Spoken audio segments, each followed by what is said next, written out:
Hello everyone, welcome back to GRF Niti. कैसे आप सभी लोग। आज मैं आप लोगों के लिए एक इम्पोर्टेंट सेंट्रल यूनिवर्सिटी के जो है पीएचडी नोटिफिकेशन लेकर आई हूँ। सेंट्रल यूनिवर्सिटी के जो कि है आपके विश्व भारती यूनिवर्सिटी, और ये आपके 2025-26 के लिए आपके बहुत भर भर के वैकेंसीज जो है निकले हैं अलग अलग सब्जेक्ट्स में। तो हम पूरा डिटेल जो है आज के सेशन में देखेंगे और पता चल जाएगा आप सभी लोगों को भी। इसीलिए एंड तक जो है जरूर देखना, क्योंकि आप लोगों को डिटेल इस पीएचडी एडमिशन के लिए का क्या क्या क्राइटेरिया चाहिए, एडमिशन फीस कितना लेता है, एलिजिबिलिटी क्राइटेरिया क्या होगा, कौन कौन से सब्जेक्ट्स में वैकेंसीज निकली है, तो ये सारे चीज जो है आपको पता चल जाएगा।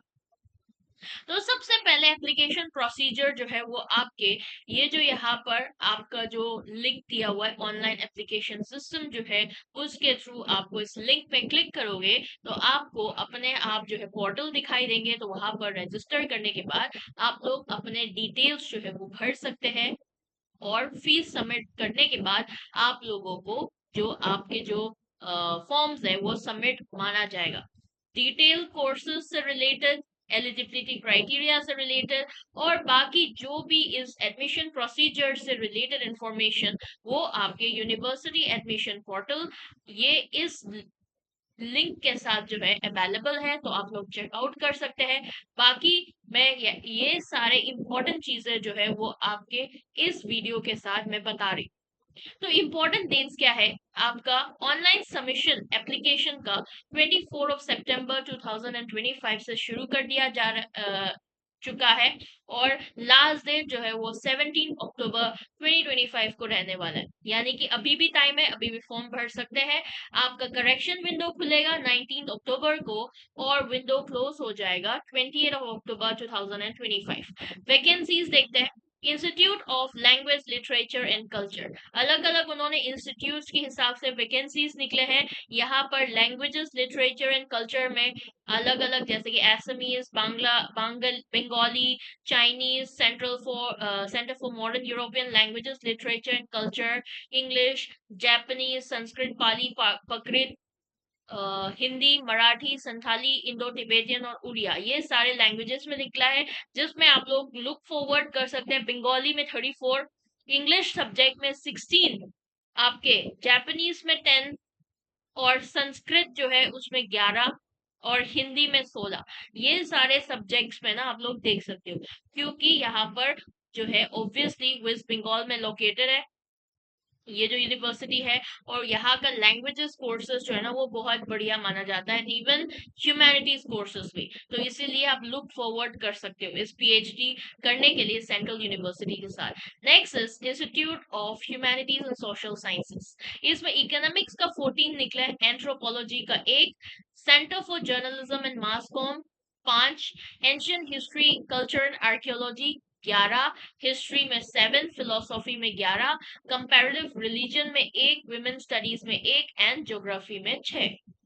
ठीक है। एंड नेक्स्ट आपके इंस्टीट्यूट ऑफ साइंसेस में देख लीजिए, biotechnology 13, botany 16, chemistry 30, computer science 5, environmental science 6, integrated science 8, mathematics 15, physics 39, geology 7 and stats 11। Institute of music dance and drama में रविंद्र संगीत में 4, मणिपुरी डांस में 2, क्लासिकल म्यूजिक में हिंदुस्तानी क्लासिकल म्यूजिक में 5, हिंदुस्तानी क्लासिकल म्यूजिक सितार में 2, हिंदुस्तानी क्लासिकल म्यूजिक तबला में 5। यानी कि म्यूजिक का भी जिसने म्यूजिक में यूजीसी नेट निकाला है उनके भी पीएचडी के लिए वैकेंसीज यहाँ पे आ रही है। इंस्टीट्यूट ऑफ फाइन आर्ट्स में देखो, design textile 3, department of history 2, institute of rural construction reconstruction में देख लो, डिपार्टमेंट ऑफ रूरल स्टडीज में 3, डिपार्टमेंट ऑफ सोशल वर्क में 9, Shilpa Sadana textile and craft 9, Shilpa Sadana whiteware and bio ceramics 1, department of life long learning and extension 8। अब agriculture institute में देख लीजिए, agricultural economics 4, agricultural statistics 4, social science and agricultural chemistry 7, agricultural entomology 3, plant pathology 6, agronomy 10 horticulture and post harvest technology 6 agriculture extension 3 genetics and plant building 9 crop physiology 6 agricultural engineering 10 animal sciences 2 department education में देखो department of physical education and sports science में 16 and department of education 24 यानी कि education के जो department है जो उसमें भी बहुत बढ़िया ज्यादा निकला हुआ है आपके वैकेंसी। ठीक है, अब देखते हैं एलिजिबिलिटी क्राइटेरिया। आपके जो भी कैंडिडेट अप्लाई कर रहे हैं ना वो अगर उनके पास 1 साल का मास्टर्स है, आप यानी कि 4 साल के बैचलर्स डिग्री उन्होंने किया है या फिर उन्होंने 2 साल के वाला जो मास्टर्स किया हुआ यानी कि 3 साल की ग्रेजुएशन और 2 साल की मास्टर्स किया हुआ है, तो उनको ना आपका जो रिकॉग्नाइज्ड यूनिवर्सिटी तो होना चाहिए जहां से आपने मास्टर्स ग्रेजुएशन किया है, उसके साथ साथ मिनिमम रिक्वायर्ड मार्क्स जो है वो 55% आपके मास्टर्स में, और SC ST OBC जो नॉन क्रिमिलेयर है एंड डिफरेंटली एबल बच्चों के लिए 5% रिलैक्सेशन जो है वो मिल रहा है, जैसे कि आपके UGC नेट कैटेगरी में मिलते हैं ना, वैसे ही सेम आप लोगों को 5% रिलैक्सेशन मिल रहा है। और डायरेक्ट एडमिशन आपके 4 साल बैचलर के बाद अगर डायरेक्ट एडमिशन चाहिए तो आपको एटलीस्ट 75% मार्क्स जो है वो आना पड़ेगा। ठीक है, वो रिक्वायरमेंट है। और उनको भी आपके same SC ST OBC non creamy layer और डिफरेंटली एबल के लिए 5% रिलैक्सेशन जो वो मिल रहा है। सब्जेक्ट एलिजिबिलिटी जो है वो आपके जो भी डिपार्टमेंट कंसर्न है वो डिसाइड करेंगे। और बट यहाँ पर एक स्पेसिफिकली मेंशन किया हुआ है, इंडो टिबेटन स्टडीज में अगर PhD करना चाहते हैं तो कैंडिडेट को एटलीस्ट आपका 100 मार्क पेपर जो है इंडो टिबेटन का जो सब्जेक्ट है वो पोस्ट ग्रेजुएशन लेवल पर आपने पढ़ा हुआ हो होना जरूरी है, ये मेंशन किया हुआ है। एडमिशन प्रोसीजर, विश्व भारती जो है आपकी यूनिवर्सिटी उन्होंने डिसाइड किया है कि आपका नेशनल एलिजिबिलिटी टेस्ट यानी कि नेट का जो स्कोर है एडमिशन के लिए PhD प्रोग्राम में एकेडमिक सेशन 2025-26 के लिए एक्सेप्ट फॉर सम केसेस यानी कि जो जो सब्जेक्ट में नेट का एग्जाम हुआ है उनको उसी क्राइटेरिया उसी स्कोर्स के हिसाब से वो आपका यहाँ पर एकेडमिक सेक्शन में पार्टिसिपेट करने के लिए जो है वो स्कोर लिया जाएगा। बट अगर कुछ सब्जेक्ट्स ऐसा है जो आपका नेट नहीं है तो उनको एग्जाम भी देना पड़ेगा, ये भी मेंशन किया हुआ है। बट आपके जो स्कोर्स नेट पे आया है ना उसके हिसाब से आपको 3 कैटेगरी में डिवाइड करा जाएगा। आपके GRF वाले बच्चे, ठीक है, वो कैटेगरी 1 में आएगा।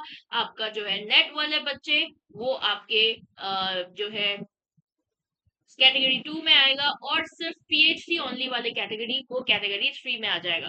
यानी कि आप लोग यानी कि PhD ओनली कैटेगरी भी यहाँ पर अप्लाई कर सकते हो। और जो भी आप UGC net UGC CSIR net GRF category hold करते हो यानी कि आप कैटेगरी 1 में बिलोंग करते हो तो आपके 100% वेटेज जो है ना वो आपके इंटरव्यू के बेसिस में जो है वो होने वाला है। आपका जो है GRF वैलिडिटी जो है जो मेंशन किया हुआ है अवार्ड लेटर में उसी हिसाब से होना चाहिए। ठीक है, और जो भी स्टूडेंट जिसने क्वालिफाई किया है कैटेगरी 2 यानी कि नेट के बेसिस पे तो आपके 70% वेटेज आपका जो नेट का जो स्कोर है उस पे से लेंगे और 30% वेटेज आपके जो है इंटरव्यू से लेंगे।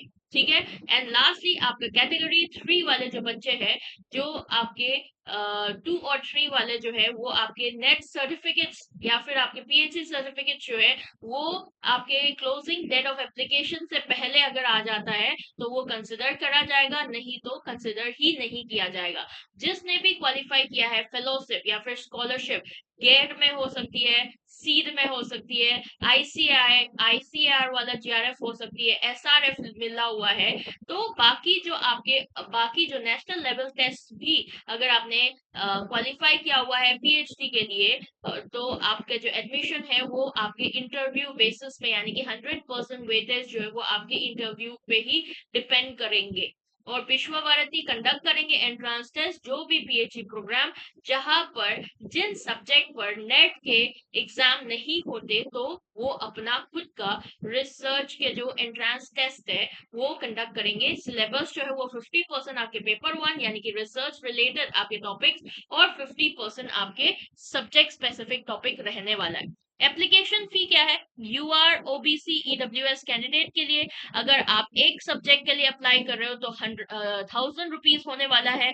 और हर एक सब्जेक्ट यानी कि आप 2 सब्जेक्ट अप्लाई कर रहे हो, 3 सब्जेक्ट अप्लाई कर रहे हो, तो हर एक सब्जेक्ट का 400 रुपए जो है वो एड ऑन कटा जाएगा। सपोज मान लो आप 2 सब्जेक्ट के लिए अप्लाई कर रहे हो, 1,000 तो ऑलरेडी है ही, प्लस 400 ऐड करा जाएगा। आप 3 सब्जेक्ट्स के लिए अप्लाई कर रहे हो, 1,000 तो है ही, बट आप लोगों को एक्स्ट्रा ऐसे इस तरीके से ऐड करता चला जाएगा, उस हिसाब से आपको पे करना पड़ेगा। बट जो भी बच्चे SC ST एंड PWD में बिलोंग करते हैं उनके लिए जो है 300 रुपए ही आपको पे करना पड़ेगा। यानी कि यहाँ पर जो 400 है ना, वो उनके लिए SC ST एंड PWD के लिए 300 रुपीज ही रहने वाला है। और हर एक एडिशनल सब्जेक्ट के साथ साथ आप लोगों को 150 रुपीज पे करना पड़ेगा। यानी कि यहाँ पर जो 1,000 है ना, वो आप लोगों के लिए 300 होगा। और आप लोगों के लिए जो है एडिशनल सब्जेक्ट का जो 400 यहाँ पर लिया है, वो आप लोगों के लिए 150 ईच रहने वाला है। ठीक है।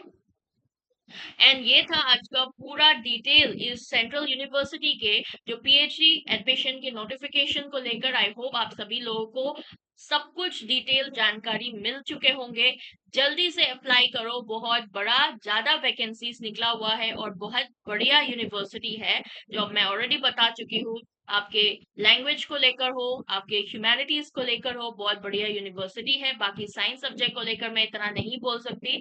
तो I hope you like the session today and do like the session अगर पसंद आया, और इस चैनल को सब्सक्राइब कर लीजिए क्योंकि आप लोगों के लिए ऐसे इसी तरीके से और भी PhD notifications, assistant professor vacancies और बाकी जो रिसर्च के लिए जो जरूरी कंसेप्ट है, जो आपके लिए जानकारी जो आपको जानना चाहिए, वो सारे चीज के साथ मैं लेकर आऊंगी आपके लिए। And political science related concept भी मैं बहुत जल्द लेकर आ रही हूँ आप लोगों के लिए। तो इसलिए सब्सक्राइब करिए चैनल को। मिलते हैं इसी तरीके से एक अगला सेशंस के साथ। Bye bye, take care and thank you so much for watching.